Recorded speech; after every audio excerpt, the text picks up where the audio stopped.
Começando a revisão do capítulo 28 de Boruto TBV, o capítulo tem início com Inojin testando seu novo jutsu, que lembra uma espécie de mapa holográfico 3D, até mesmo arrancando um elogio do Boruto que considera isso um grande feito, pois não esperava que ele realmente conseguiria dominar o jutsu em um dia. Mas em resposta ao elogio, Inojin é frio com Boruto, deixando bem claro que ele só estava ali pela vila e pela Himawari. Não era como se ele tivesse perdoado Boruto por sua traição ou o tenha aceitado como aliado. Nisso, Boruto responde que também não tinham aceitado em nada ainda, e avisa que ele deve lembrar de uma única coisa, que se fizer a Himawari chorar uma única vez irá raspar todo o seu cabelo ridículo. Logo após partindo com o Hiraishi, e deixando o Inojin um tanto confuso com o porquê ele disse aquilo, uma vez que ele considera que o Boruto arruinou a família Uzumaki e não tinha moral para falar daquele jeito com ele. Prosseguindo, o foco muda para o interrogatório, onde o interrogatório com Konohamaru está terminando e o interrogatório com Mitsuki está começando, ao mesmo tempo que o Sai pergunta ao time sensorial sobre o histórico de comunicação mais recente do Konohamaru e qualquer terceira pessoa envolvida, incluindo as mensagens trocadas nos últimos minutos, já desconfiando que o Konohamaru estava se comunicando com alguém, mas obviamente o time sensorial não registrou nada, deixando um clima tenso entre ele e o Konohamaru que já estava saindo da sala. Continuando, chega a vez do Mitsuki ser interrogado, já que na ocasião em que o Boruto escapou era ele quem estava mais perto dele, e assim que ele se senta, o Kobo já começa alfinetando ele, o chamando de filho do infame Orochimaru, deixando o Mitsuki visualmente irritado.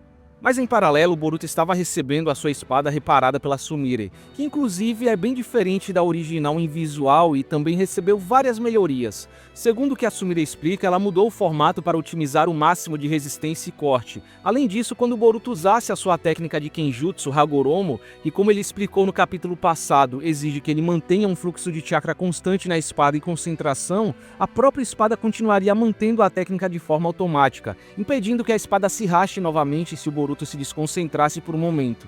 O Boruto também observa ao testar a espada que ela estava sugando um pouco do seu chakra, mas a Sumire explica que era justamente por isso que ele não precisaria se concentrar para manter a técnica. O efeito da técnica continuaria ativo enquanto o chakra do Boruto durasse, porém ela também avisa que ele deveria tomar cuidado, pois caso uma pessoa que não tem um chakra registrado toque na espada, teria todo o seu chakra drenado rapidamente, uma medida de segurança que a Sumire colocou na espada caso ela fosse roubada pelo inimigo. Basicamente, ela tinha registrado os chakras do Sasuke, do Boruto e o dela para poder trabalhar na espada, uma medida que o Boruto aprova. Mas por último, a Sumire também avisa que um certo material especial foi incorporado à espada, só que esse detalhe acaba ficando em aberto por enquanto, pois antes dela terminar de falar, o foco muda para o Shikamaru e o Shikadai tendo uma conversa no escritório do Hokage, onde o Shikamaru revela ao Shikadai que logo eles terão uma invasão das Hitoshinjus e explica o seu plano baseado nas informações que ele recebeu do Boruto, deixando o Shikadai indignado num primeiro momento por ele estar se aliando abertamente ao Boruto, até questionando o Shikamaru se ele acha que continuará sendo Hokage desse jeito. Mas em resposta, o Shikamaru dá um discurso épico, dizendo que quando ele assumiu essa posição, prometeu que não abandonaria as suas convicções assim como Naruto sempre fez. E é por essa razão que ele está fazendo isso. Para proteger a vila, ele irá seguir as suas convicções sem ceder à pressão ou fazer concessões, acreditando que está tomando as decisões necessárias, destacando também que a ajuda do Boruto para enfrentar as Hitoshinjus era indispensável. Sendo assim, ele deixa por conta do Shikadai decidir se ele entraria nessa operação ou não, mas o Shikadai cede e pede para que ele dê as suas ordens, sabendo que a Himawari também seria colocada nessa operação, até dizendo que ela é igual a Sarada, ela quer ser alguém que possa ajudar o Boruto, até destacando que ela foi idiota ao ponto de se tornar uma shinobi só para isso. Portanto, ele e todo o time 10 não deixariam a Himawari sozinha. Ele iria fazer parte dessa operação independente de qualquer coisa, mas antes pede para que receba ordens de um Hokage, pois como shinobi ele pode deixar de lado qualquer sentimento pessoal em relação ao Boruto. Prosseguindo, voltando para o Code e o Inojin, em resumo, o Code contextualiza o Inojin sobre as 10 direções, como ela funciona e por que ele não pode contar mais detalhes sobre suas visões do futuro para todo mundo. Nada muito diferente do que já nos foi explicado anteriormente, inclusive confirmando que o Inojin agora é de fato uma singularidade do destino nas palavras do Code, assim como Boruto e Eida. E por último, ele encerra a explicação dizendo que eles devem, pelo menos, tentar mudar os futuros onde Eida e Himawari morrem. Enquanto há um painel mostrando a visão de um desses futuros, mostrando a Himawari morta nos braços do Inojin e a Eida transformada em árvore. Em seguida, o Shikamaru se comunica com todos que estão envolvidos na operação através do Inojin, time 10, time 7, Kawaki, Konohamaru, etc. Onde ele começa a explicar os critérios de seleção para quem está fazendo parte da operação, O primeiro era que, enquanto a batalha durar, eles não serão inimigos do Boruto. Como Konoha ainda via o Boruto como um inimigo e um alvo a ser eliminado, era previsto que tentem impedi-lo de agir. Cada um dos membros envolvidos deveria prestar atenção nos inimigos e dar suporte ao Boruto dentro da vila. E o segundo era sobre as comunicações, onde ele dá uma explicação sobre o novo jutsu do Inojin, chamando de círculo de transmissão e como ele funciona. Em resumo, pelo Mamushi ter a capacidade de se dividir e esconder o seu chakra, seria impossível para a rede de detecção de chakra da vila encontrá-lo, e era aí que o novo jutsu do Inojin seria útil. A princípio, ele era como um Shintenshin comum, permitindo que eles se comuniquem a longas distâncias telepaticamente, só que com uma diferença: cada pessoa conectada pela transmissão funciona como um receptor e é capaz de detectar as vibrações nos corpos ao seu redor. A ideia era detectar os Mamushis através das vibrações que os seus corpos emitiam, como uma espécie de ecolocalização. Porém, o número de pessoas que podem se comunicar simultaneamente ao mesmo tempo não era tão grande, e por isso esse era o segundo critério pelo qual os membros atuais foram escolhidos. Porém, quando Shikamaru estava prestes a explicar sobre como lidar com as habilidades do Mamushi e detalhes específicos da operação, de repente o Inojin detecta o Mamushi dentro da vila, aparentemente mais cedo do que havia sido dito ao Shikamaru, mas o Code explica que isso era resultado do destino mudando. E chegando ao final do capítulo, o Mamushi, por sua vez, está perguntando a alguns civis onde está Eida como se não fosse nada, e todos começam a se preparar para a batalha. O Boruto segue para onde o Mamushi está, o Kawaki sai do laboratório onde aparentemente ele estava recebendo algum tipo de melhoria do amado, a Eida se sente enojada pelo Mamushi, mas o Daemon promete protegê-la e nisso a Sarada decide ir até lá também, mas o Shikamaru pede para que o time 7 aguarde pelas ordens em outro setor da vila, esperando que o Mamushi vá se dividir e se espalhar por uma área ampla. O Shikamaru também aconselha o Mitsuki a não tomar nenhuma decisão precipitada, escapando do interrogatório à força. Ele deveria esperar uma oportunidade para agir se aproveitando da confusão na vila. Por fim, ele diz que, em último caso, todos devem estar preparados para se mover até o setor onde Aida está, o alvo do Mamushi. O Boruto iria para cada um dos pontos com Hiraishi, enquanto Kawaki daria apoio. Enquanto isso, o Mamushi continua querendo saber onde Aida está, mas os civis o ignoram, apenas o considerando alguém estranho. Nisso, o Mamushi também ignora eles após não receber nenhuma resposta, até que de repente o Boruto aparece e mata esse Mamushi desprevenido, assustando os civis que reconhecem ele e correm para chamar a polícia. Porém, outro Mamushi que estava ali perto vê tudo e cria mais clones que partem para cima do Boruto. O Boruto é pressionado pela quantidade de inimigos num primeiro momento, mas consegue escapar, até que um dos Mamushis usa um Katon contra ele, apesar do outro Mamushi avisar para ele não queimar as construções. O Boruto fica envolto em chamas até que de repente as chamas somem e o Boruto reaparece com o Karma completamente ativado, dizendo como é desconfortável sempre que absorve alguma coisa. E assim o capítulo termina. Agora, indo para as considerações finais, no geral foi mais um capítulo de transição ok, semelhante ao capítulo 26, diria que o ritmo e a quantidade de acontecimentos e informações que o capítulo passou foi muito bom, um capítulo muito agradável de se ler, sem passar aquela sensação de que faltou algo ou que o capítulo foi lento. Tudo pareceu na medida certa. Também houve uma boa alternância entre os núcleos de personagens, vários núcleos tiveram seu devido foco aqui e aparentemente estarão envolvidos nas batalhas contra o Mamushi. Houve um desenrolar decente da trama em alguns aspectos, especialmente na organização dos times e informações necessárias para o início desse arco do Mamushi. Apesar da conversa entre Code e Inojin ter sido um ponto bem redundante e desnecessário no capítulo. O Code repetindo como as singularidades e as 10 direções funcionam por Inojin parece ser um preenchimento desnecessário. Um problema que, por exemplo, a gente não vê no diálogo entre Shikamaru e Shikadai, onde tudo foi direto ao ponto, o diálogo começa com Shikamaru dizendo "e é isso", dando a entender que ele já explicou o grosso da situação para o Shikadai em off. A sensação que eu tive é que meio que seguraram o conteúdo desse capítulo para encaixar um cliffhanger no final, mas eu ainda consigo ver uma certa importância nesse diálogo entre Code e Inojin nas entrelinhas, algo que eu vou explicar melhor mais pra frente. E de qualquer forma, pelo menos a preparação para esse arco foi mais interessante do que a do capítulo anterior, dando um desfecho bem digno e redondinho para o volume 7. De resto, diria que o capítulo já começa muito bem apresentando esse novo jutsu do Inojin, que apesar de ser diferente do que eu imaginei no capítulo anterior, eu esperava por algo mais ofensivo que iria afetar diretamente o Mamushi, foi bem criativo e inusitado. Como eu apontei no resumo, é como uma espécie de ecolocalização que morcegos e golfinhos usam, basicamente transformando o Inojin em uma unidade sensorial de um homem só, criando seu próprio campo de batalha 3D. O que também, curiosamente, lembra muito uma coisa que o Inojin fez no anime usando o Choujou Giga para ampliar a área de percepção de sua habilidade sensorial. Eu até não ficaria surpreso se o Ikemoto tivesse meio que reaproveitado partes de alguns conceitos do anime nesse novo jutsu. Só acho meio estranho como exatamente um jutsu desses foi feito para vingar a Himawari, mas Yamanaka em geral tem a função de suporte mesmo, a menos que eles ainda estejam escondendo alguma coisa e o Inojin use esse jutsu de outro jeito mais pra frente. Também gostei muito como o Inojin finalmente reagiu ao fato de estar lidando com criminosos procurados pela vila, algo que eu critiquei na revisão do capítulo 26, onde ele só parecia ter colaborado de bom grado sem questionar nada, mas não, aqui ele deixa bem claro que só está fazendo isso pela vila e pela Himawari, e não enxerga o Boruto como um aliado. Ele sabe muito bem com quem está lidando e provavelmente não ajudaria eles assim sem mais nem menos em circunstâncias normais, mas ele está em circunstâncias excepcionais aqui.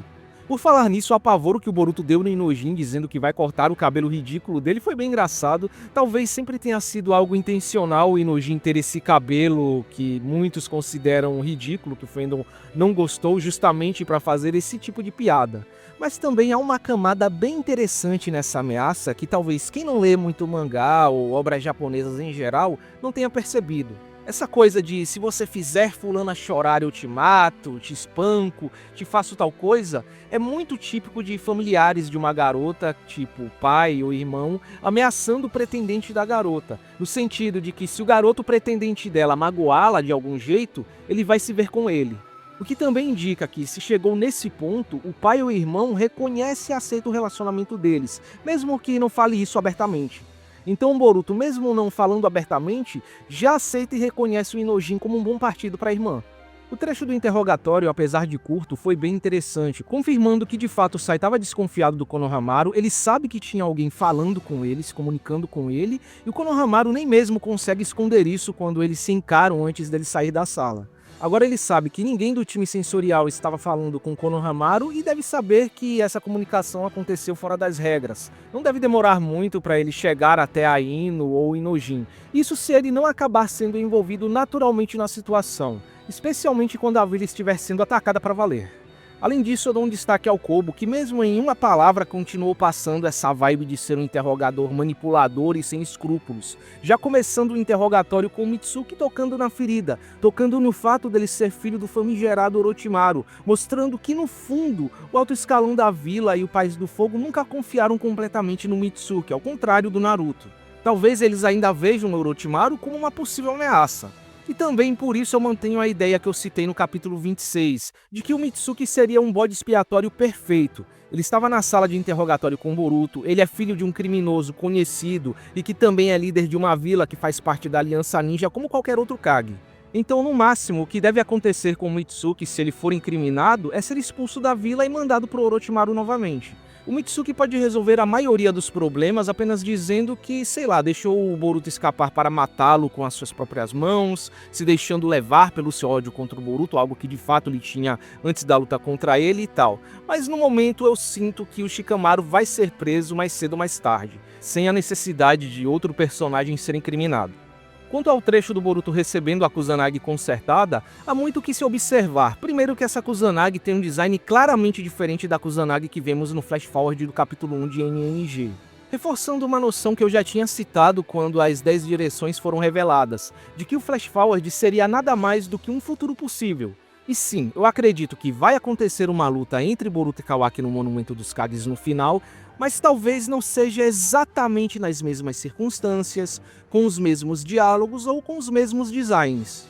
Vamos lembrar que o Ikemoto deixou claro que mudaria os designs, o que provavelmente inclui a espada. Os designs iniciais de Boruto e Kawaki no Flash Forward foram designs improvisados, feitos às pressas, segundo as palavras do próprio Ikemoto em uma entrevista para a Japan Expo anos atrás, como vocês podem ver aí.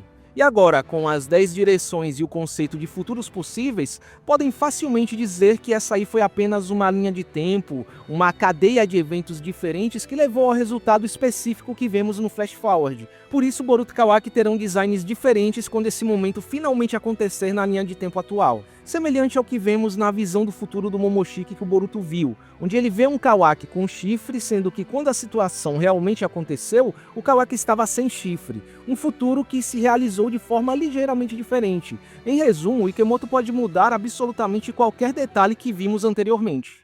Segundo, que essa espada tem a característica de absorver chakra e foi incorporado um certo material especial nela, o que reforça muito a ideia que eu sugeri na revisão passada, de que essa espada tem alguma essência do Nue fundida nela. Porque pensem comigo, absorver chakra é uma das principais características do Nue, e afinal, que material especial seria esse incorporado à espada?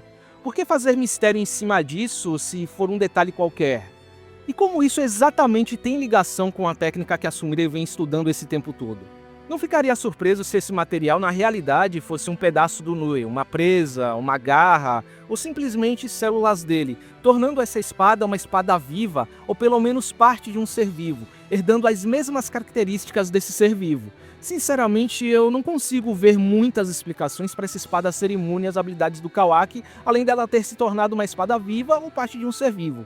Claro, pode ser outra coisa que não tenha nada a ver com o Nue, como por exemplo, células do Hashirama, que também tem a ver com a Sumire, porque não se esqueçam, ela também recebeu células do Hashirama, parte essencial do selo Gozu Tenno que ela recebeu do pai dela. Na continuidade do mangá, nunca foi dito qual é a razão dela ter entrado para a divisão de ferramentas ninja científicas. Pode ser outra razão no mangá. Então, talvez o estudo que ela esteve fazendo esse tempo todo na continuidade do mangá fosse sobre isso e não necessariamente sobre o Nue. E também, se o Nue estivesse no meio disso aqui, eu creio que o mangá precisaria dar um contexto melhor aos leitores, dedicando pelo menos umas 5 páginas para resumir o arco do incidente fantasma que não foi adaptado no mangá, explicando sobre quem foi a Sumire no passado, o que ela fez e o que exatamente é o Nue, para não ficar parecendo que tudo foi simplesmente jogado. Algo parecido com o que o mangá de Dragon Ball Super fez para introduzir o Broly, dando um rápido resumo sobre os acontecimentos do filme do Broly só para ele não aparecer no meio do mangá do nada. Enfim, o Nue precisaria de um tratamento desses, ele não pode simplesmente aparecer agora na história 3 porradas desse jeito e pronto. O máximo que temos sobre o Nue e o passado da Sumire no mangá são extras de volume e nada mais além disso. Só que, sendo sincero com vocês, se essa espada não tiver nada a ver com o Nue, com as melhorias vindas de uma técnica que a Sumire já estava estudando antes, sendo que no anime ela entrou na divisão de ferramentas ninja científicas justamente para descobrir uma forma de controlar o Nue, tendo capacidade de absorver chakra e sendo feita de um material misterioso, vai ser muita sacanagem, porque essa é a resposta mais lógica. Se for outra coisa, eu perco completamente as esperanças de vermos o Nue no mangá, e não só ele, como também outros elementos, personagens e conceitos que até agora são exclusivos de anime novel. O restante da nova geração aparecendo, Namida, Wasabi, Denki e Wabi, por exemplo, eu já larguei mão. São claramente personagens que ficaram resumidos a pequenas menções em extras de volume, como é o caso do Denki, ou aparições nos cenários de outras obras não relacionadas diretamente ao mangá de Boruto, como é o caso do time 15 em Konohashinden, o mangá da Mirai. Na IP de Boruto em si, Boruto Tubular Vortex, Boruto NNG, Boruto Raio Kyuparta, caso tivermos uma continuação daqui pra frente, nunca veremos esses personagens. Se fossem para eles aparecerem, nem que fosse no cenário, já teriam aparecido a essa altura. E eu não duvido que todo o plot envolvendo Jogan, Toneri e o clã Otsutsuki ainda existindo como um clã grande e organizado, esteja na mesma situação, quem sabe até sendo reservado para uma espécie de The Last de Boruto no final, onde eu acho que esses temas, personagens e conceitos se encaixam melhor. Eu mesmo já tô chegando no nível de achar que há grandes chances dos Otsutsukis do mural que a gente tanto teoriza quem são, que talvez seja o Shibai, Amado, Akebi e tralalá, sejam só personagens originais do anime como o Deep e Olga foram pra cara. Com um já sendo Urashiki, que, vamos ser sinceros, melhor combina com aquele símbolo que parece ter um chifre quadrado em Rinnegan.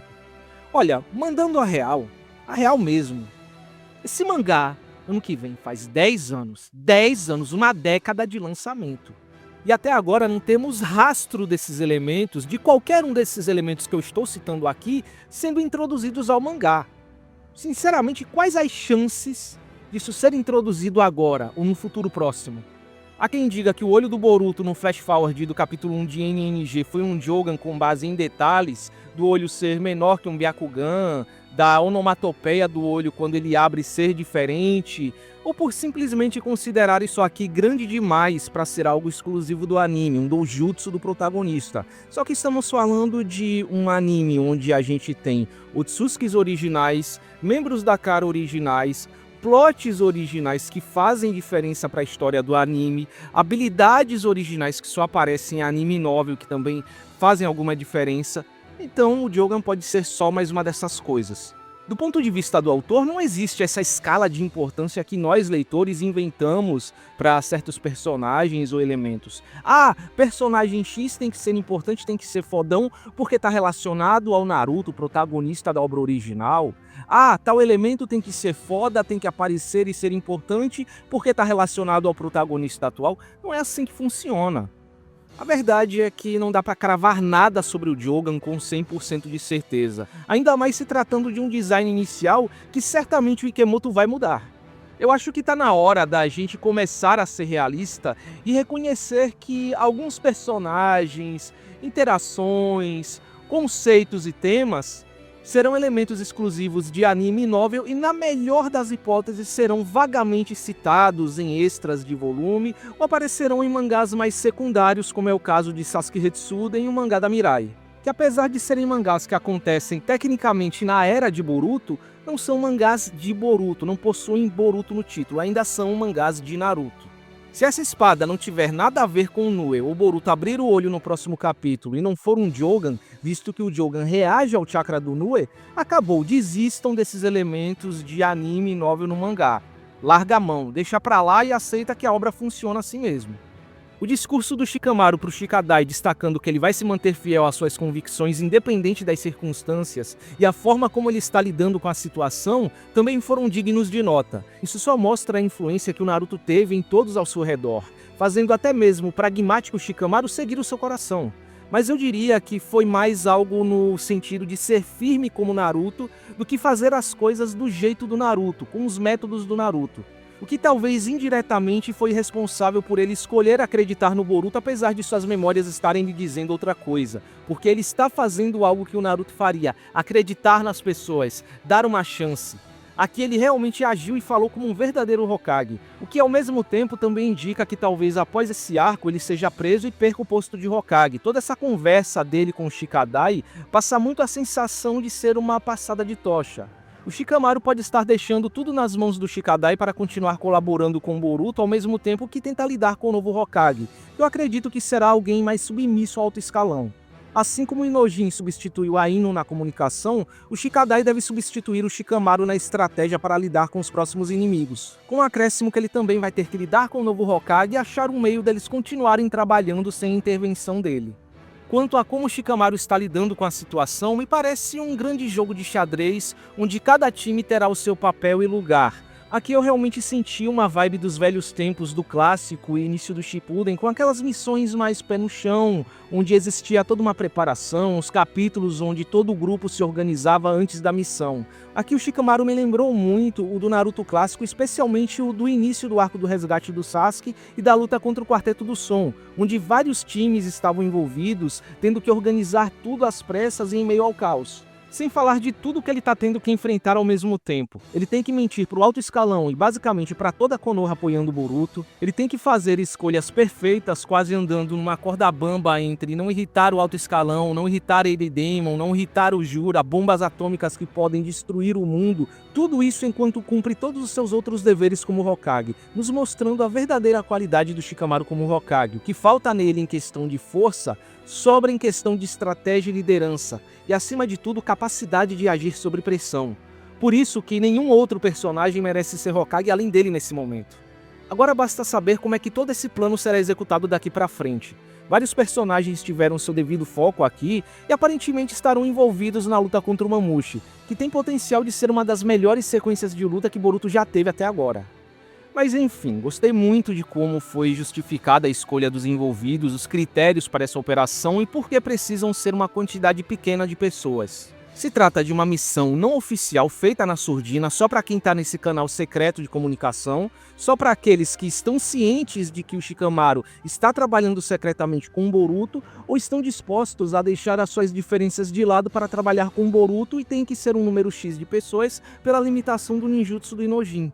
É uma bela desculpa para não envolver ninjas avulsos ou personagens da antiga geração, deixando tudo fechadinho nos núcleos de personagens da nova geração envolvidos na situação, não deixando tanto espaço para questionamentos sobre onde está fulano, cicrano e beltrano na situação.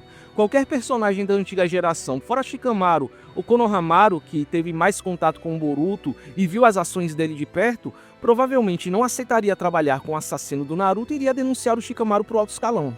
Até para os próprios Inojin Shikadai, a Himawari foi um fator determinante para eles aceitarem fazer parte disso tudo.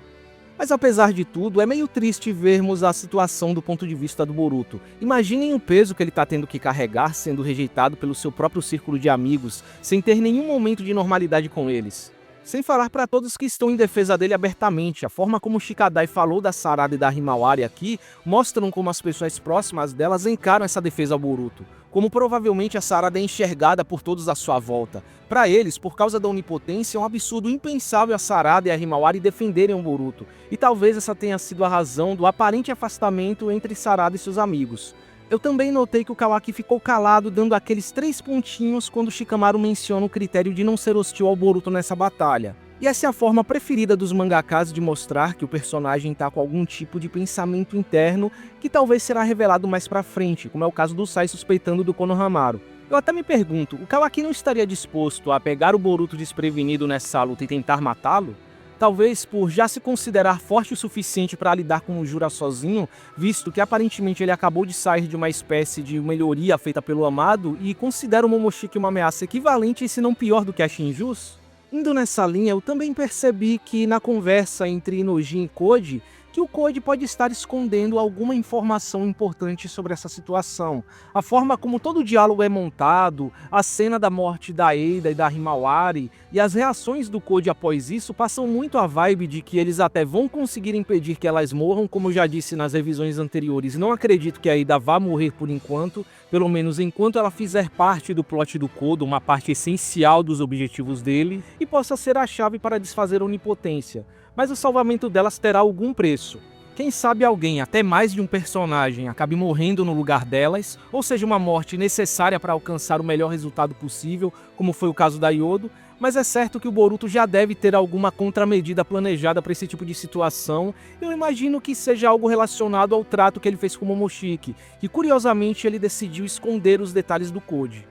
Muitos estão teorizando sobre a possibilidade da Eida vir a ser devorada e se tornar uma nova Hito Shinju, uma Shinju humana, mas eu duvido que isso vá acontecer, pois uma Shinju com onipotência seria algo muito poderoso, e quando o Jura tentou devorar a Himawari, até mesmo nesse próprio diálogo do Koji, foi estabelecido que, diferente dos Tsumeakas, que quando devoram alguém transformam a pessoa em árvore, mas mantêm a pessoa viva e dão origem a uma nova Shinju, quando uma Hito Shinju devora alguém, essa pessoa é transformada em uma árvore e morre.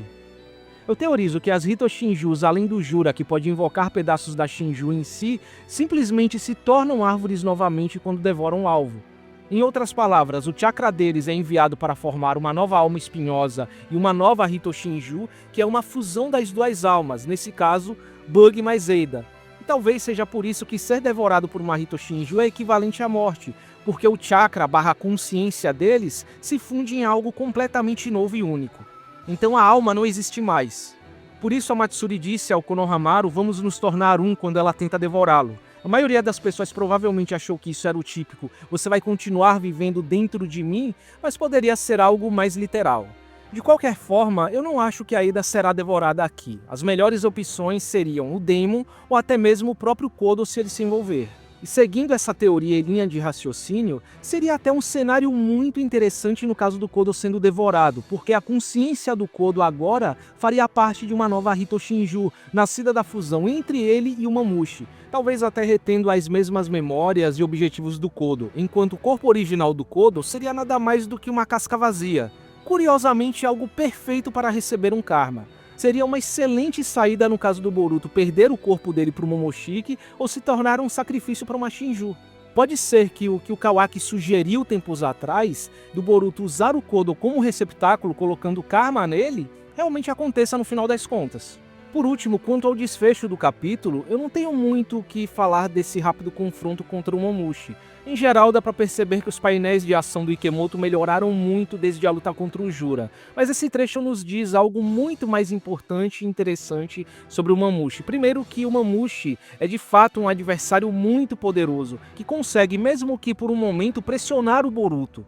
Ou seja, ele não será um adversário fácil de lidar para os outros times. Além disso, ele pode ter mais habilidades ofensivas do que apenas multiplicação, bem como vimos aqui onde ele pode usar Katon, o que pode deixar as lutas bem mais variadas daqui para frente, dependendo do que ele use além disso. Seria interessante se ele até mesmo conseguisse usar os 5 elementos, uma vez que, pelo menos, supostamente, ele pode ter um Rinnegan funcional.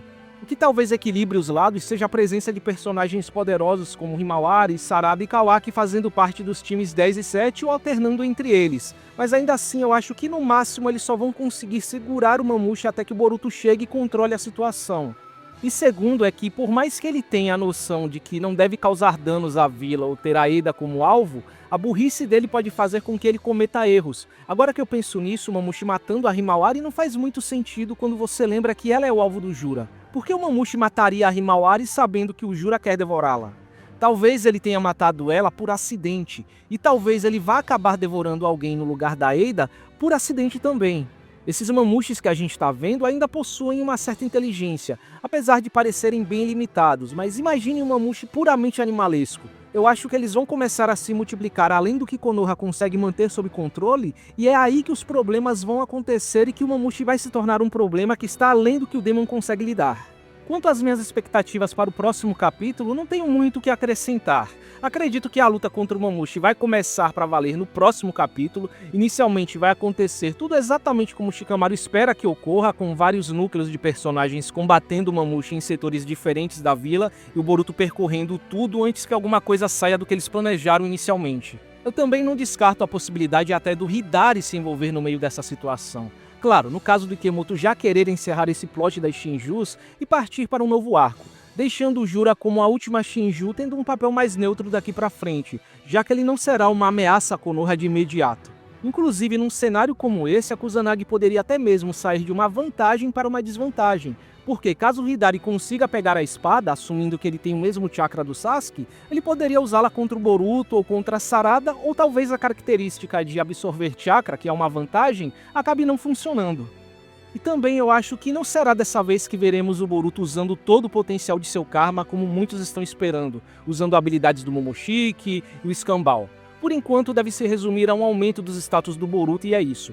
Acho que as novidades realmente virão da Kusanagi, porque eu acho que ainda é muito cedo para vermos todo o potencial do Boruto e sempre acreditei que há vários níveis de ativação do karma. Esse inicial, o com chifres e talvez um que se espalhe pelo corpo todo, como acontecia com o Jigen, deixando o usuário do karma mais próximo daquela forma monstruosa que vemos Momoshiki e Urashiki assumindo. Mas isso não passa de uma suposição minha. Fiquemos aí no aguardo para ver o que o próximo capítulo nos reserva. Bom, então é isso, mas antes de encerrar o vídeo, eu só quero avisar a vocês que muito provavelmente esse será o meu último vídeo em muito tempo. Como eu já disse na aba comunidade, eu estou extremamente sem tempo ultimamente. Esse vídeo mesmo quase não sai, tanto que vocês podem ver que demorou mais do que normalmente demora para sair, mas eu dei meu jeito, pois eu achei que pelo menos deveria encerrar o volume 7 antes de dar essa pausa.